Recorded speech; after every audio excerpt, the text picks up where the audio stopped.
ఆయన రక్తంలో కడుగబడినటువంటి మనము సమాజముగా లేక సంఘముగా, కుటుంబముగా కలిసి ఆయనను ఆరాధించటానికి ముందు వాక్యంలో కొన్ని మాటలు తీసుకుని ఆ ప్రకారంగా ఆరాధించుదాం. యెహెజ్కేలు గ్రంథము 11వ అధ్యాయము 694వ పేజీ. యెహెజ్కేలు గ్రంథము 11వ అధ్యాయం 17 నుంచి 22 వచనములు నేను చదువుతాను, జాగ్రత్తగా వినండి. మీ బైబిల్లో చూడండి.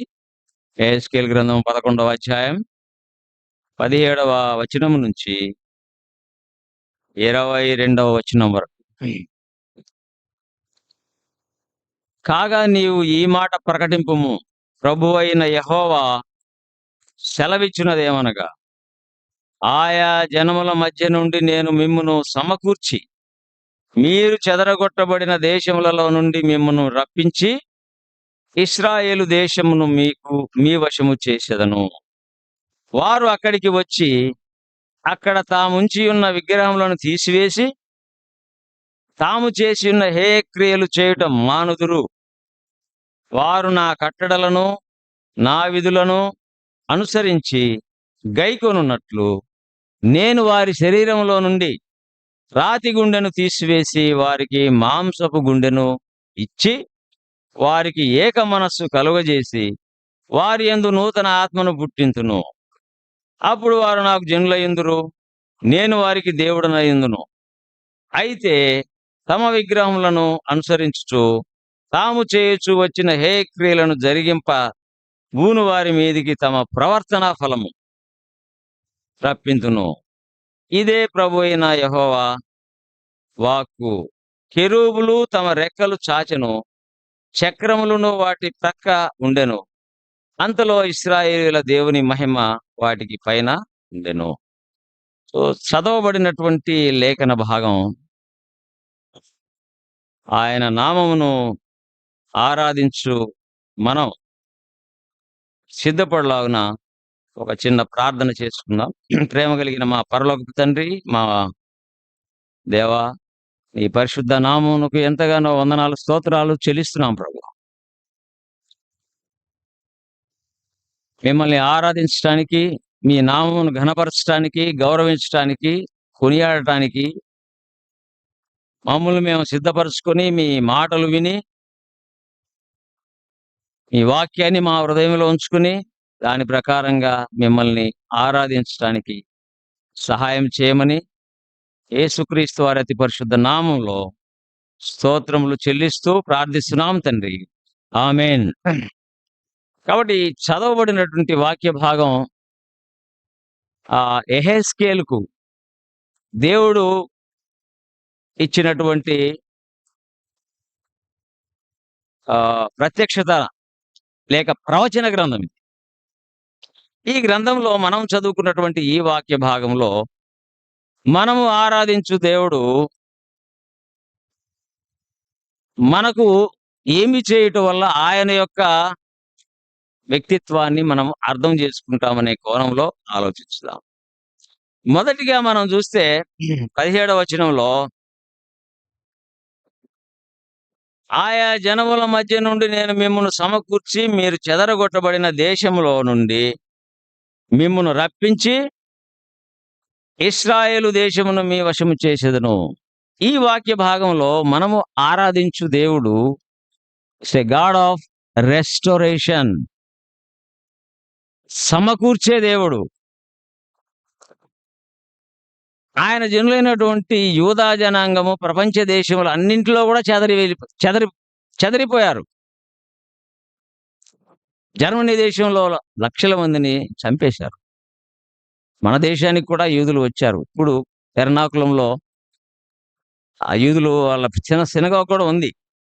కాబట్టి చెదరగొట్టబడినటువంటి ఈ జనాంగాన్ని దేవుడు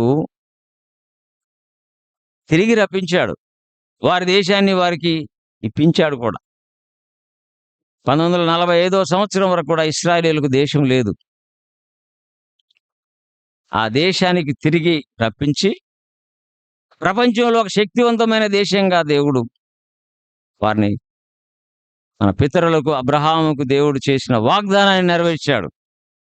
ఇది మనం అర్థం చేసుకోవాలి. వాగ్దానము చేసిన దేవుడు, వాగ్దానాన్ని నెరవేర్చేటువంటి దేవుడు, మనం ఆరాధించు దేవుడు. మన జీవితాల్లో కూడా చెదిరిపోయాం మనం. ఆయనకు దూరం అయిపోయాం. పాపముల చేత, అపరాధముల చేత, హేయమైన క్రియలు చేస్తూ దూరం అయిపోయినటువంటి, దేవుని సన్నిధిలో నుంచి దూరం అయిపోయినటువంటి మనల్ని ఆయన సమకూర్చాడు. ఆయన సన్నిధిలోనికి తీసుకొచ్చాడు. ఆయన బిడ్డలుగా చేసుకున్నాడు. కాబట్టి మనం ఆరాధించవలసిన వారమైంటున్నాం. మన దేవుని ఆరాధించడానికి మొదటి పాయింట్ ఏంటంటే, ఈస్ గాడ్ ఆఫ్ రెస్టరేషన్. ఆయన సమకూర్చే దేవుడు. చెదరిన జనాంగాన్ని సమకూర్చే దేవుడు. చెదరిన మనసులను, చెదరిన గాయపడినటువంటి జనులను, నిరీక్షణ లేకుండా జీవించే వారిని, హేయమైన క్రియలు చేస్తూ జీవిస్తున్నటువంటి వారిని ఆయన కనికరించి సమకూర్చేటువంటి దేవుడు. కాబట్టి మొదటిగా మనం ఆరాధించవలసిన వారమై ఉంటున్నాం. రెండవదిగా చూస్తే, అక్కడ వారు అక్కడికి వచ్చి అక్కడ తాము ఉంచి ఉన్న విగ్రహములను తీసివేసి తాము చేసి ఉన్న హేయ క్రియలు చేయుట మానుదురు.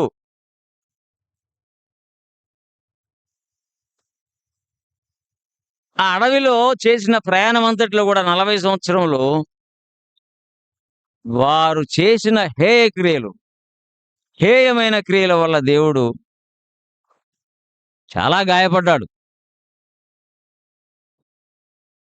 అయినప్పటికీ విడిచిపెట్టలేదు ఆ జనాంగాన్ని. కొందరిని అరణ్యములోనే దేవుడు సంహరించడానికి కూడా వాక్యంలో రాయబడి ఉంది. అంటే అంత ఘోరమైనటువంటి హేయమైన క్రియలు చేశారని మనం అర్థం చేసుకోవాలి. అయినప్పటికీ ఆయన సమకూర్చిన తరువాత వారు వారు అక్కడికి వచ్చి అక్కడ తాముంచి ఉన్న విగ్రహములను తీసివేసి, విగ్రహం చాలా చెక్కతోటో, లేకపోతే రాతితోటో, లేకపోతే లోహంతోటో తయారు చేస్తారు విగ్రహాలని. మృదువైనటువంటి వస్తువుతో తయారు చేయరు, దానికి మాంసంతో తయారు చేయరు, కఠినంగా ఉంటుంది. ఈ విగ్రహారాధన చేసేవారు కూడా అంత కఠినస్తులు అన్నమాట. దేవుడు చేసిన గొప్ప కార్యములన్నింటినీ మర్చిపోయి దూడను తయారు చేసుకున్నారు కదా. అది అహరోను చెప్పాడు, ఇంకెందుకు దూడ, ఎప్పుడు వస్తాడో, మోషే ఎప్పుడు వస్తాడో మనకు తెలియదు కదా, రండి ఆ వస్తువులని తీసుకురండి అని చెప్పి దూడను తయారు చేసి దూడను ఆరాధించినట్లుగా మనం చూస్తున్నాం. మోషే వస్తాడయ్యా, మనం నమ్మిన దేవుడు నమ్మకమైన వాడు, మనం విశ్వాసం ఉంచిన దేవుడు నమ్మకమైన వాడు, మోషే వస్తాడు తిరిగి అని చెప్పొచ్చుగా, చెప్పలేదు. తీసుకురండి, పోగులు తీసుకురండి, బంగారు ఆభరణాలు తీసుకురండి, దూడను చేసుకుని ఆరాధించాం. ఈ విగ్రహారాధన అంత కఠినమైనది అని మనం అర్థం చేసుకోవాలి. ఈ విగ్రహాలను తీసివేసి తాము చేసిన ఏ క్రియలు చేయుట మానుదురు. కాబట్టి మనలో ఉన్నటువంటి విగ్రహాలు అవి ఏవైనా కావచ్చు, దేవునికి హేయమైనది ఏదైనా విగ్రహమే. సొంత బిడ్డలు కావచ్చు, ధనము కావచ్చు. కొంతమంది శరీరాన్ని చూసుకొని మురిసిపోతుంటారు, అబ్షాలోము కంటే నేను అందమైన వాడనని. అది కూడా విగ్రహం. అంటే దేవుడిచ్చింది. నన్ను పొట్టివానిగా దేవుడు సృష్టించాడు, కొంతమందిని పొడుగుగా సృష్టించాడు. కాబట్టి దేవుని కంటే ఎక్కువగా ఆరాధించే, దేవుని కంటే ఎక్కువగా ప్రేమించేది ఏదైనా అది మనకు విగ్రహమే. అది దేవుడి నుంచి మనల్ని దూరం చేస్తుంది. అయితే ఇక్కడ చెప్తున్నాడు దేవుడేమని వాగ్దానం చేస్తున్నాడంటే, తాము ఉంచి ఉన్న విగ్రహములను తీసివేసి తాము చేసి ఉన్న హేయ క్రియలు చేయుట మానుదురు. దేవునికి మనం స్తోత్రములు చెల్లించాలి. దేవుడిచ్చేటువంటి వాగ్దానం ఇది. మానతాం మనం. దేవునికి ఇష్టం కానివి, దేవునికి హేయమైనవి, దేవునికి కోపం కలిగించేవి ఏవి కూడా మనలో ఉండకుండా తీసివేస్తానని ఆయనే వాగ్దానం చేశాడు. అంటే మన యొక్క బాధ్యత ఏమి లేదా అనుకోకూడదు. మనం ఆయన ప్రేమించిన వారమైతే ఆయన ఆజ్ఞలను గైకొంటాం. మనం ఆయన ప్రేమించిన వారమైతే ఆయన కట్టడలను అనుసరిస్తాం. మన ఇష్టం వచ్చినట్టు జీవించం. మన ఇష్టం వచ్చిన వాటిని విగ్రహాలను చేసుకోం. కాబట్టి మన దేవుడు, మనము ఆరాధించేటువంటి దేవుడు మనలో ఉన్నటువంటి పాపాన్ని, పాపపు స్వభావాన్ని, పాపములను, విగ్రహములను తీసివేసేవాడై ఉన్నాడు. అందుకు మనం మన ప్రభువును ఆరాధించ బద్ధులమై ఉన్నాము. మూడో విషయంగా చూస్తే ఇక్కడ వారు నా కట్టడలను, నా విధులను అనుసరించి గైకొనున్నట్టు నేను వారి శరీరంలో నుండి రాతి గుండెను తీసివేసి వారికి మాంసపు గుండెను ఇచ్చి. ఇక్కడ విగ్రహములను తీసివేశాడు. దేవునికి ఇష్టము కాని మనలో ఉన్నటువంటి వాటిని తీసివేశాడు. ఆయనకి ఇష్టమైనటువంటి జీవితం జీవించడానికి మనకు నూతనమైనటువంటి జీవితాన్ని ఇచ్చాడు. ఆయనందు విశ్వాసం ఉంచిన ప్రతి ఒక్కరికి ఈ అనుభవం ఉంటుంది. ఆయనందు విశ్వాసం ఉంచని వారికి ఈ మాటలు వర్తించకపోవచ్చు. అయితే వారు నా కట్టడలను, నా విధులను అనుసరించి గైకొనున్నట్లు. కట్టడలు, విధులు, ధర్మశాస్త్రం. అప్పుడు పాత నిబంధన కాలంలో ధర్మశాస్త్రం దేవుడిచ్చాడు. ధర్మశాస్త్రం ఇచ్చింది ప్రసంగాలు చేయటానికి కాదు ప్రాముఖ్యంగా. ధర్మశాస్త్రమును అధ్యయనం చేసి దేవుడు ఏమి కట్టడలను మనకు ఏర్పాటు చేశాడో, దేవుడు ఏమి ఆజ్ఞలను ఇచ్చాడో వాటిని అనుసరించి ఆయన స్వారూప్యంలోనికి వెళ్ళాలి, ఆయన స్వారూప్యంలోనికి ఎదగాలి అనేది దేవుని యొక్క కాంక్ష. అది మనం అర్థం చేసుకోవాలి. ధర్మశాస్త్రం ఇచ్చింది మన జీవితాలు మారడం కోసం. ధర్మశాస్త్రంను, వాక్యంను, దేవుని యొక్క మాటలను మనకిచ్చినది ప్రసంగాలు చేయాలి. ఆ వరమున్న వాళ్ళు, దేవుడు అటువంటి వాళ్ళని వాడుకుంటాడు. వారు సంఘం యొక్క, సహవాసం యొక్క క్షేమం కోసం, సరిచేయబడటం కోసం దేవుడు వాటిని వాడుకుంటారు. ప్రధానముగా దేవుడిచ్చినటువంటి వాక్యం మన జీవితాలు మారటానికి, ఆయన స్వారూప్యంలోనికి ఎదగటానికి, ఆయనను ఆరాధించటానికి అనే విషయాన్ని మనం గుర్తుపెట్టుకోవాలి. A.W. టోజర్ 20వ శతాబ్దపు ప్రవక్తగా పిలుస్తారు ఆయన. అది is the 20th century profit అంటారు. A.W. టోజర్ డజన్ బుక్స్ ఆయన రాశాడు. నేను డజన్ బుక్స్ కూడా కొనుక్కున్న ₹6కి నేను కొనుక్కున్నప్పుడు. ఇప్పుడు ఒక్కొక్క పుస్తకమే 200, 300 ఉంది. ఆయన ఏమంటాడంటే దేవుడు మనకు ప్రత్యక్షత ఇస్తాడు. వాక్యం చదివిన కొలది, ఆయన కట్టడలను మనం నేర్చుకున్న కొలది, వాక్యాన్ని ధ్యానించిన కొలది, ఆయనతో మనం నడుస్తున్న కొలది, ఆయన స్వారూప్యంలోనికి ఎదుగుతున్న కొలది ఆయన ప్రత్యక్షత ఇస్తాడు. ఆ ప్రత్యక్షత ఇచ్చినప్పుడు మనం ఆరాధిస్తాం. ఆయనను ఆరాధించిన కొలది మనం ఆయన స్వారూప్యంలోనికి వస్తాం. ఆయనే రాశాడు, నియర్నెస్ ఈజ్ లైక్నెస్ అని. చాలా చక్కటి మాట అది. Nearness is likeness. ఆయనకి ఎంత సమీపంగా మనం వెళ్తామో ఆయన స్వారూప్యంలోనికి వెళ్తాం. ఆయనలాగా ఉంటాం అంతే. అది సరే. మొదటి యోహాను రాసిన పత్రికలో 3వ అధ్యాయంలో ఉన్నమాట. ఆయనను చూసినప్పుడు ఆయన ఎట్లా ఉన్నాడో అట్లా ఉంటాం మనం. ఆయన వలే ఉంటాము అని వాక్యంలో రాయబడింది. కాబట్టి ఆ తర్వాత మరలా ప్రత్యక్షత ఇస్తాడు. వాక్యం చదువుకున్న కొలది, వాక్యాన్ని ధ్యానించిన కొలది, వాక్యాన్ని హృదయంలో ఉంచుకున్న కొలది, వాక్యానికి విధేయత చూపించిన కొలది ప్రత్యక్షత ఇస్తుంటాడు దేవుడు. మరలా మనం ఆరాధిస్తాం. మరలా ఆయన పోలికలోనికి వెళ్తాం. ఆయన స్వారూప్యంలోనికి వెళ్తాం. మరలా తిరిగి ఆయన ప్రత్యక్షత ఇస్తాడు. మరలా మనం ఆరాధిస్తాం. ఆయన స్వారూప్యంలోనికి ఎదుగుతాం. ఈ ప్రాసెస్ మనం ఈ లోకంలో జీవించినంత కొలది ఇది జరుగుతూనే ఉంటది.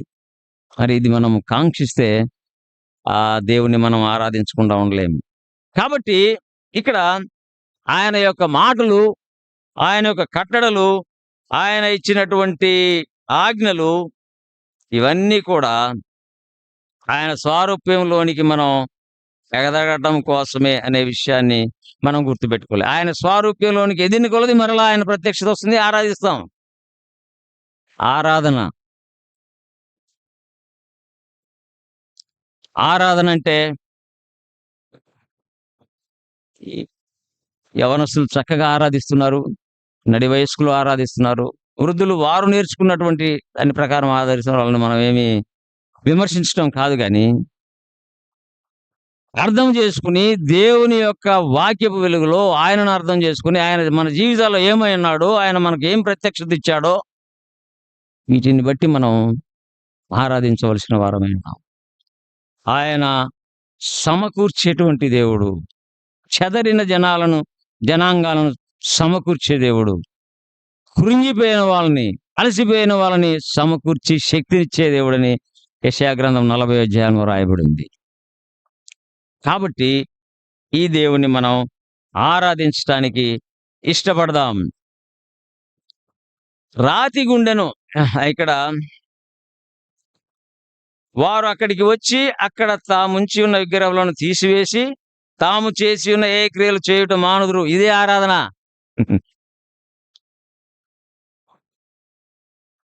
ఆయనకు ఇష్టమైన జీవితం జీవించుటే ఆయనకు మనం ఇచ్చేటువంటి సమర్పించే ఆరాధన.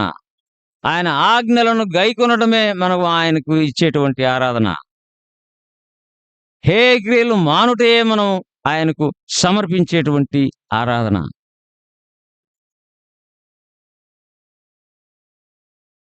రాతి గుండెను తర్వాత చూడండి. వారు నా కట్టడలను, నా విధులను అనుసరించి గైకొనున్నట్లు నేను వారి శరీరంలో నుండి రాతి గుండెను తీసివేసి వారికి మాంసపు గుండెను ఇచ్చేదను. రాతి గుండె అది కఠినంగా ఉంటుంది. అంటే ఫిజికల్‌గా అది రాయిలాగా ఉండకపోవచ్చు గానీ, దేవుని పట్ల వైఖరి, దేవుని అర్థం చేసుకోవడం, దాన్ని బట్టి కొంతమంది మాట్లాడుతుంటే ఇది రాతి గుండె అంటాం. కరగదు.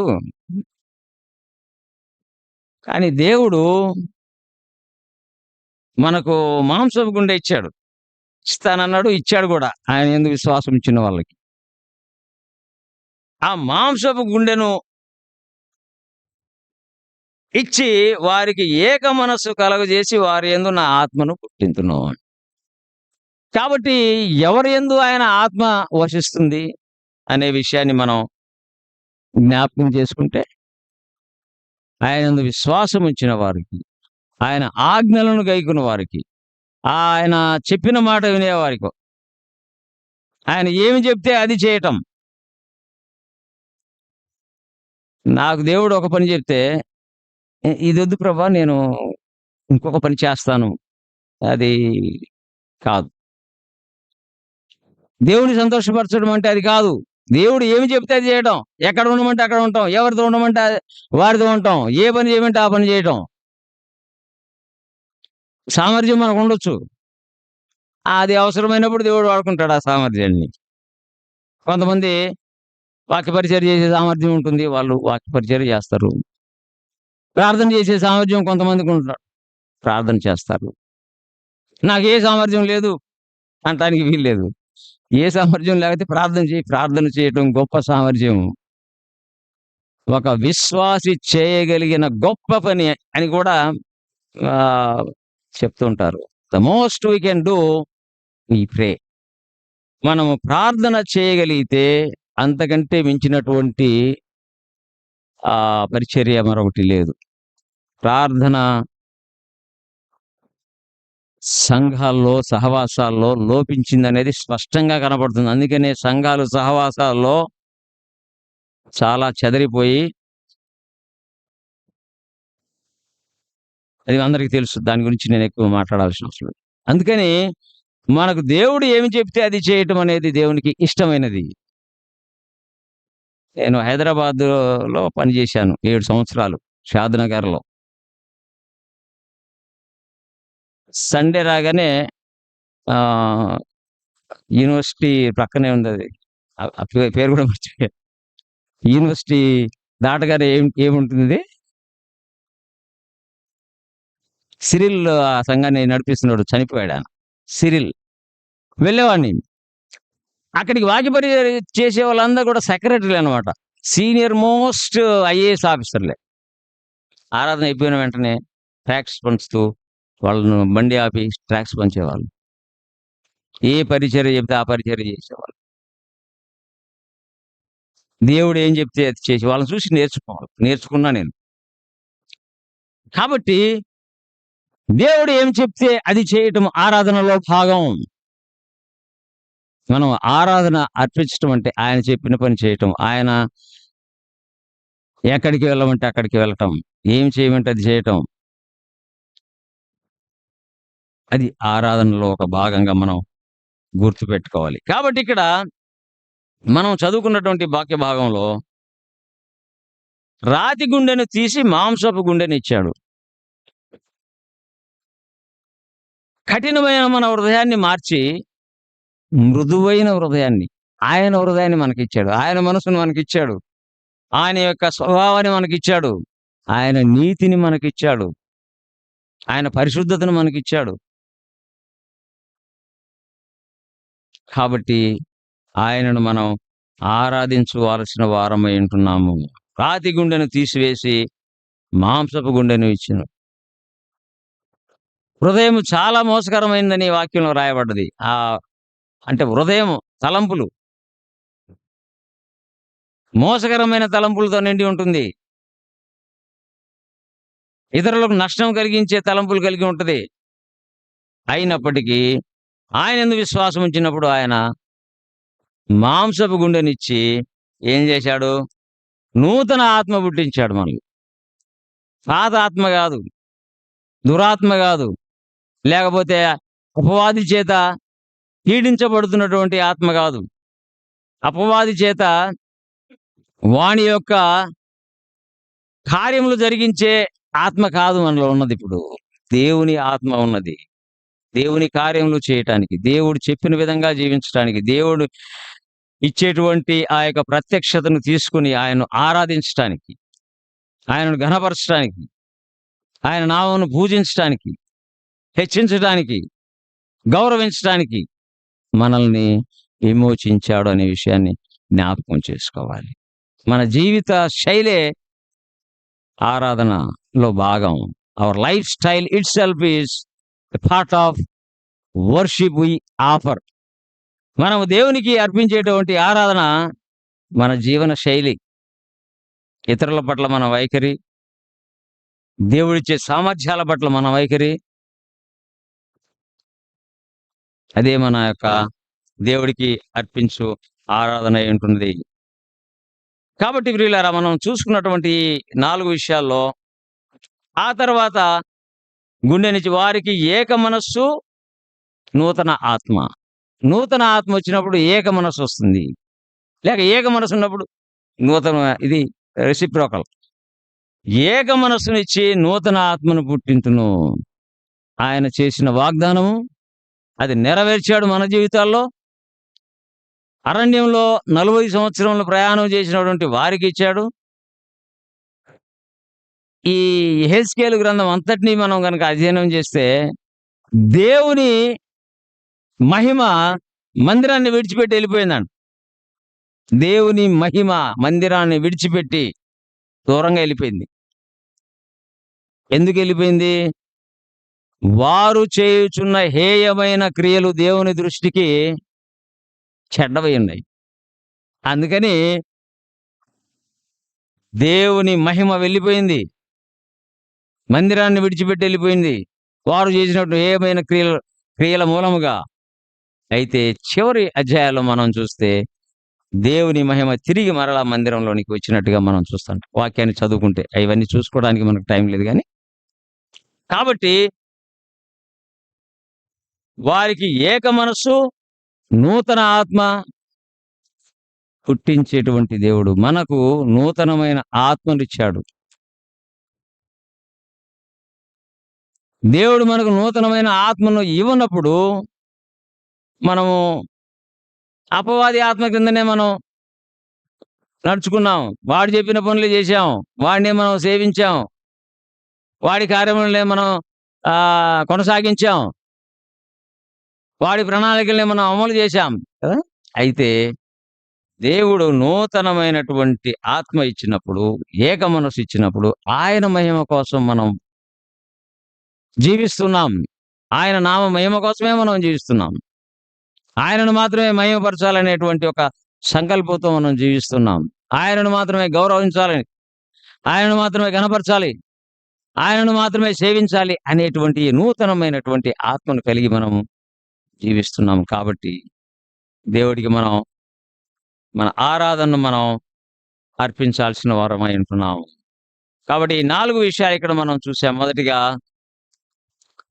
ఆయన సమకూర్చేటువంటి దేవుడు. He is God of restoration.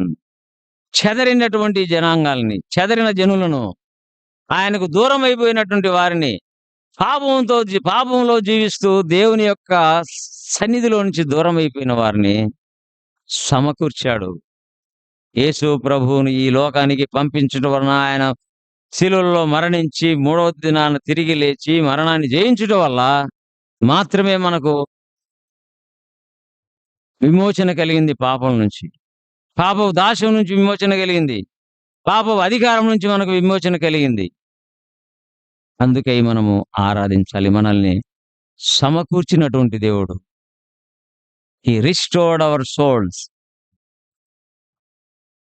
సొమ్మసిల్లి పడిపోయిన వారిని కూడా ఆయన లేవనెత్తేటువంటి వాడు. రిస్టోర్ చేసేవాడనమాట. సమకూర్చే దేవుడు, బలాన్నిచ్చే దేవుడు. ప్రయాణంలో పడిపోతే అక్కడ వదిలిపెట్టిన దేవుడు కాదు. లేవనెత్తి, నడవలేకపోతే ఎత్తుకొని నడిపించాడు కదా! కాబట్టి మనం ఆరాధించు దేవుడు సమకూర్చేటువంటి దేవునిగా మనం చూస్తుంటున్నాం. రెండవ విషయంగా చూస్తే విగ్రహములను తీసివేసి హేయ క్రియలు చేయుట మాన్పించినటువంటి దేవుడు. మనలో ఉన్నటువంటి విగ్రహాలు, కఠినమైన విగ్రహాలు, దేవునికి హేయమైనటువంటి విగ్రహాలు, వాటిని తీసివేసి హేయ క్రియలు చేయటం మాన్పించేటువంటి దేవుడు. దేవునికి ఇష్టము కాని కార్యములను, దేవునికి ఇష్టము కాని జీవితాన్ని మార్చినటువంటి దేవునిగా మనం చూస్తున్నాం. అందుకై మనం ఆయనను ఆరాధించాలి. మూడవ విషయంగా చూస్తే ఆయన కట్టడలను, న్యాయ విధులను, ఆయన విధులను అనుసరించి గైకొనున్నట్లు ఆయన కట్టడలు, ఆయన విధులు, ఆయన ధర్మశాస్త్రము, ఆయన మాటలను ఇదేతే చూపించలాగున మనలో ఉన్నటువంటి రాతి గుండెను తీసివేసి మాంసపు గుండెనిచ్చాడు. మనలో ఉన్న కఠినమైనటువంటి ఆ స్వభావాన్ని తీసివేసి మృదువైన ఆయన స్వభావాన్ని మనకిచ్చాడు. ఇతరులు మనల్ని ద్వేషించి, ఇతరులు మనల్ని అపహాస్యం చేసి, అపహాస్యపు మాటలు మాట్లాడుతుంటే క్షమించే మనసు ఎవరిచ్చారు? దేవుడిచ్చాడు. ఓకే. దేవుడు చూసుకుంటాడు. అట్లాంటి వాళ్ళను మన మధ్య ఉంచినందుకు కూడా మనం స్తోత్రాలు చెల్లించాలి. ప్రార్థనా స్తోత్రంలో ప్రధానుడిగా మత్తన్య గురించి గతంలో కూడా చూశాము. ప్రార్థనా స్తోత్రములు. ఎవరు ఏమి అన్నా, ఎవరు ఏ నష్టం కలిగించినా, ఏ బాధ కలిగించినా స్తోత్రములు చెల్లించగలిగితే అది దేవుని యొక్క మనస్సు. దేవుని మనం ఆరాధించిన వాళ్ళం అవుతాం. కాబట్టి రాతి గుండెను తీసి మాంసపు గుండెనిచ్చాడు. దాని ద్వారా మనం నూతన ఆత్మను పొంది, ఏక మనస్సు కలిగి నూతన ఆత్మను పొంది, ఆ నూతన ఆత్మతో దేవుణ్ణి మనం ఆరాధించబద్ధులమై ఉన్నాం, ఆరాధిస్తాం. కాబట్టి 4 విషయాలను జ్ఞాపకం చేసుకుంటూ మన జీవితాల్లో ఇవన్నీ వాస్తవమేనా? ఒకసారి మనం పరిశీలించుకోవాలి. ఇక్కడ మనము చూసినటువంటి దేవుని గురించినటువంటి విషయాలు మన జీవితాల్లో వాస్తవమేనా? వాస్తవమైతే ఆయన ఆరాధించుదాం. ఆయన సమకూర్చితే ఆయన ఆరాధించుదాం. రాతి గుండెను తీసి మాంసపు గుండెనిచ్చి నూతన ఆత్మనిస్తే ఆయన ఆరాధించుదాం. ఆయన కట్టడలు, ఆయన యొక్క న్యాయ విధులు లేక ఆయన యొక్క వాక్యం మన జీవితాలను మార్చబడటానికి దేవుడిస్తే ఆరాధించుదాం. మౌనంగా ఉండకుండా క్లుప్తముగా దేవుణ్ణి మనం ఆరాధించడానికి ఇష్టపడదాం. హే క్రియలు చేయటం మానేము. దేవునికి ఇష్టం కాని కార్యములు మనం చేయటం మానేమంటే ఆయన మనలో నూతన ఆత్మను పుట్టించాడు. నూతన స్వభావాన్ని ఇచ్చాడు. ఆయన మనస్సును మనకిచ్చాడు. ఇతరులను ద్వేషించడం ఆయన మనసు కాదుగా. ఇతరులను అపహాస్యం చేయటం కూడా ఆయన మనసు కాదుగా. ఆయన మనసును మనకిచ్చాడు. కాబట్టి మనం ఆయన యొక్క ప్రత్యక్షత వాక్యం. వాక్యాన్ని మనసులో ఉంచుకోవటమే ఆరాధన అంటాడు. ఆర్చ్ బిషప్ విలియం టెంపుల్టన్ 4 విషయాలు చెప్పాడు ఆరాధన గురించి. అద్భుతమైన విషయాలు. వాటి ఆ అవసరాన్ని బట్టి, ఆ సందర్భం వచ్చినప్పుడు వాటిని గురించి మాట్లాడుకుందాం. కానీ ఆయన చెప్పింది ఏంటంటే, వాక్యం, దేవుని మాటలు, నీ హృదయము, నీ మనసు వాక్యం చేత నింపబడి ఉంటే నువ్వు ఆరాధించుకోవడం లేవు. అదే ఆరాధన అంటాడు. వాక్యం లేకుండా లోకంలో ఉన్న జ్ఞానం అంతా తెచ్చి తలకాయలో ఉంచుకుని దేవుని ఏమని ఆరాధిస్తావు? కాబట్టి దేవుని యొక్క వాక్యము, ఆయన మాటలు మన హృదయంలో భద్రము చేసుకున్నట్టే ఆరాధనలో భాగం. ఆయన మాటలను ఎంతగా మనం హృదయంలో భద్రము చేసుకుంటామో అంతగా ఆయనకు విధేయత చూపిస్తాం. ఆయన చెప్పిన మాట వింటాం. ఆయన చెప్పిన పని చేస్తాం. ఇతరులను అపహాస్యం చేయం. ఇతరులను విమర్శించం. ఎవరైనా అపహసించినా, ఎవరైనా విమర్శించినా వాళ్ళు ఓకే, దేవుడు చూసుకుంటాడు. ఆ మనస్సు మనము కలిగి ఉంటాము. కాబట్టి అటువంటి ఆ గొప్ప దేవుణ్ణి మనం ఆరాధించడానికి 4 విషయాలను గుర్తు చేసుకుని మనం ఆరాధనలోకి వెళ్దాం. మొదటిగా ఈస్ గాడ్ ఆఫ్ రెస్టరేషన్. ఆయన సమకూర్చేటువంటి దేవుడు. చెదరినటువంటి వారిని సమకూర్చి ఒక దేశంగా అబ్రహామునకు వాగ్దానం చేసినటువంటి వాగ్దానాన్ని నెరవేర్చే దేవునిగా మనం ఆయన ఆరాధించాలి. రెండవదిగా